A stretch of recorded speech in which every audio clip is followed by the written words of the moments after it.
Hello students, इसके just पिछले video में हमने यंग्स मॉड्यूलस का इक्वेशन डिराइव किया था कैंटिलीवर बीम के लिए। तो आज के इस वीडियो में हम वापस से यंग्स मॉड्यूलस का इक्वेशन ही डिराइव करने वाले हैं कैंटिलीवर बीम के लिए, लेकिन जब कैंटिलीवर के अंदर नॉन यूनिफॉर्म बेंडिंग होता हो। So I hope you are ready with your pen and paper. So without wasting much time, let us start this video. तो सबसे पहले तो कैंटिलीवर बीम यानी क्या वो समझ लेते हैं। कैंटिलीवर बीम जो होता है वो एक लंबा सा रॉड होता है जिसकी जो लेंथ होती है वो उसके थिकनेस के कंपेयर में बहुत ही ज्यादा कम होती है। और ये जो हमारा कैंटिलीवर बीम होता है वो निग्लिजिबल मास का होता है और उसका एक जो एंड होता है वो फिक्स्ड होता है और दूसरे जो एंड होता है उसे जिसे हम फ्री एंड बोलते हैं उस पे हम कुछ लोड को लगाते हैं जिसके कारण कैंटिलीवर बीम मुड़ जाता है और उसका कुछ डिप्रेशन वाई आ जाता है, इतना कुछ मुड़ जाता है वो। अब ये तो बात हो गई कैंटिलीवर की। अब हमें तो यहाँ पे यंग्स मॉडुलस का इक्वेशन डिराइव करना है कैंटिलीवर का जब नॉन यूनिफॉर्म बेंडिंग होता हो। तो नॉन यूनिफॉर्म बेंडिंग यानी क्या? तो सबसे पहले तो यूनिफॉर्म बेंडिंग को थोड़ा रिकॉल कर लेते हैं। यूनिफॉर्म बेंडिंग में हमने क्या देखा था, ऐसे कुछ दो वेजेस हमने बनाए थे और ये वेजेस के ऊपर ऐसे कुछ बीम को हमने रखा था और ये बीम के दोनों फ्री एंड पे हमने लोड लगाए थे जिसके कारण ये जो बीम होता था ऐसे मुड़ जाता था। और यहाँ पे हम देख सकते हैं कि हमें एक आर्क मिलता था सर्कल का। ये आर्क ऐसे करके ऐसे हम एक सर्कल बना सकते थे, यानी जो बेंडिंग होता था वो बेंडिंग किसके फॉर्म में होता था, एक आर्क के फॉर्म में। और वो आर्क क्या होता था, एक सर्कल का आर्क होता था जिसे हम यूनिफॉर्म बेंडिंग बोलते थे। नॉन यूनिफॉर्म बेंडिंग यानी क्या, जो आर्क बनेगा वो कोई सर्कल का नहीं होगा, यानी नॉन यूनिफॉर्म कुछ आर्क बनने वाला है। कैसे? तो ये फिगर से समझने की कोशिश करते हैं।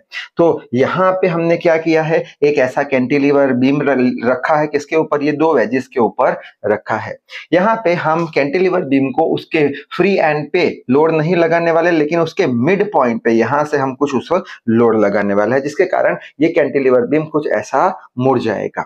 अब यहाँ पे हम देख सकते हैं कि ये जो पोर्शन है, ये पोर्शन ये तो कुछ आर्क जैसा लग रहा है, लेकिन आगे का पोर्शन कैसा है, स्ट्रेट है। यानी ये जो आर्क हमें मिला वो कोई एक सर्कल का नहीं है, यानी इसे हम क्या बोल देंगे, इसे हम बोल देंगे नॉन यूनिफॉर्म बेंडिंग। तो नॉन यूनिफॉर्म बेंडिंग यानी क्या, यहाँ पे लिखा है when beam is loaded at its mid point, जब बीम को उसके मिड पॉइंट पे लोड लगाया जाए तब बीम क्या हो जाएगा, बैंड हो जाएगा। कैसे? नॉन यूनिफॉर्मली बैंड हो जाएगा और उसका कुछ डिप्रेशन आ जाएगा। डिप्रेशन कौन सा हमने लिया, यहाँ पे ये वाई डिप्रेशन हमें दिख रहा है, वाई डिप्रेशन आ जाएगा और उसका जो आर्क होगा वो सर्कल का होगा नहीं, तो उसे हम नॉन यूनिफॉर्म बेंडिंग बोल देंगे। इन शॉर्ट हमें क्या याद रखना है, यूनिफॉर्म बेंडिंग यानी क्या, सर्कल का आर्क मिलेगा जब कैंटिलीवर बीम बैंड होगा, नॉन और दोनों फ्री एंड पे हम लोड लगाएंगे। और नॉन यूनिफॉर्म बेंडिंग यानी क्या, मिड पॉइंट पे हम लोड लगाएंगे और डिप्रेशन कुछ आएगा और जो आर्क होगा वो सर्कल का नहीं होगा। इतना तो आर्क हमें मिल जाएगा लेकिन ये बाकी का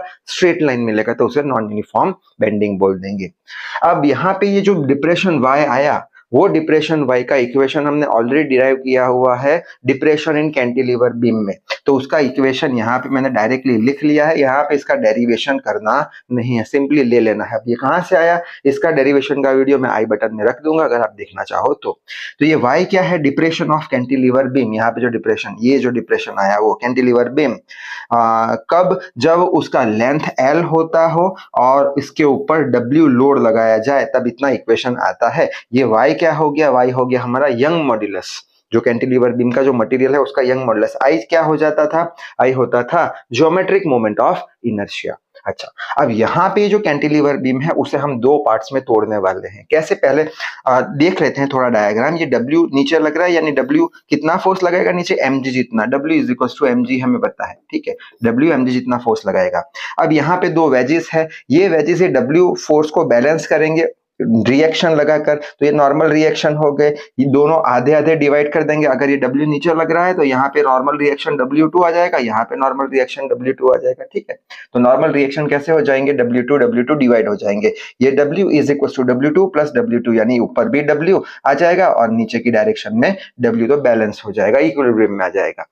और अगर ये लेंथ, हम ये वाली लेंथ अगर L के बराबर माने तो ये आधी लेंथ L/2 और L/2 हो जाएगी। यानी अब ये जो कैंटिलीवर बीम है L लेंथ का, उसे हम ऐसे दो पार्ट में तोड़ देंगे, ठीक है। जिसमें से ये वाला जो एंड होगा कैंटिलीवर का, ये एक पार्ट हो गया, शायद से समझ में आ रहा होगा, एक ये वाला पार्ट और एक ये वाला पार्ट।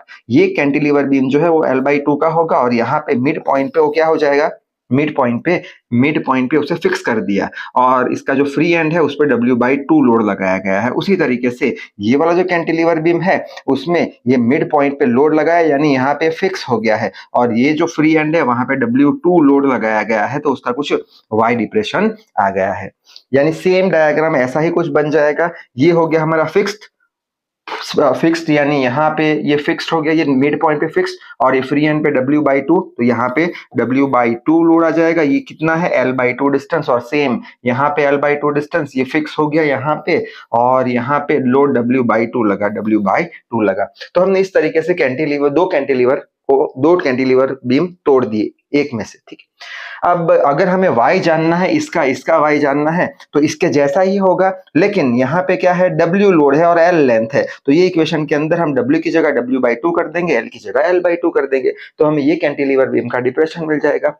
तो वही चीज यहाँ पे बोर्ड पे लिखी हुई है, क्या लिखा है, डिप्रेशन ऑफ बीम कितना, L लेंथ का और W वेट का किससे दिया जाता है, WL3/3YIG, जो देख लिया। हमें तो क्या चाहिए, लेंथ कितना है L/2, तो L की जगह L/2 रखो, और वेट कितना दे रहे हैं W/2, W जगह W/2 रखो, बस। तो W की जगह W/2 रख दिया, L की जगह L/2 रख दिया, बाकी का 3/IG एज इट इज कर दिया।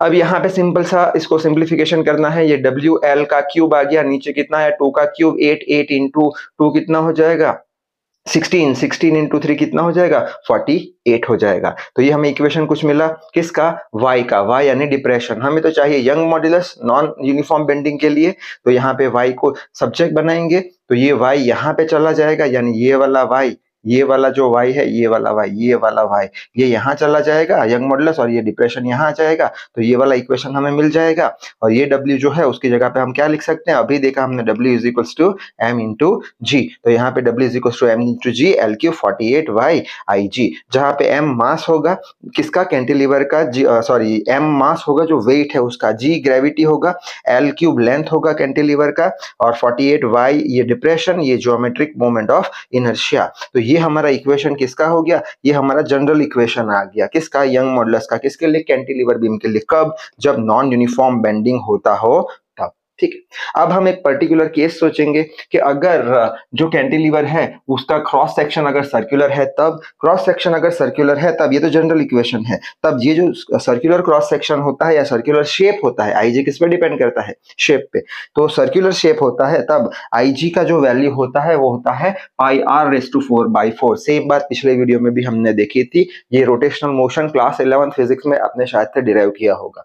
बस, तो अब ये जो IG है उसका वैल्यू ये इक्वेशन में रख देंगे, तो mgL³/48y एज इट इज रख दिया, mgL³/48y एज इट इज, और बाद में डिवाइडेड बाय IG है, तो नीचे IG आएगा, यानी इसका रेसिप्रोकल ले लेंगे, तो 4 डिवाइडेड बाय πr⁴, ये 12 से कट जाएगा, तो आंसर आ जाएगा mgL³ divide by 12y πr⁴। तो ये क्या हो गया, हमारा यंग्स मॉडुलस का इक्वेशन हो गया नॉन यूनिफॉर्म बेंडिंग के लिए, जब कैंटिलीवर बीम का एरिया जो हो, क्रॉस सेक्शन एरिया हो, सर्कुलर हो। उसी तरीके से अगर कैंटिलीवर बीम जो है उसका क्रॉस सेक्शन एरिया रेक्टेंगुलर हो, तब जो जियोमेट्रिक मोमेंट ऑफ इनर्शिया है वो BD³/12 के बराबर होगा। क्लास 11th रोटेशनल मोशन में डिराइव कर चुके हैं हम, ठीक है।